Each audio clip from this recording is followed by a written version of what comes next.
One day there was a construction worker who had a pretty boring life. Where'd he go? But then he saw something strange. Hey, Sonny! You wanna get this sword I made? Come on, come and buy it. It's really good also.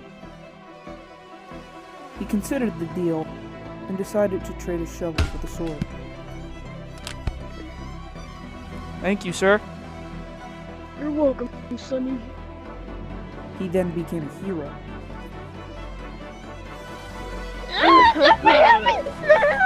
I'll save you, sir. Well, Ah! thank you, mister. I got you. Let me Thank cut these ropes for you. Mister. Just helping out.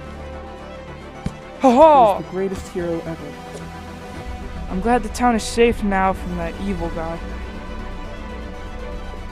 I got What? explosives!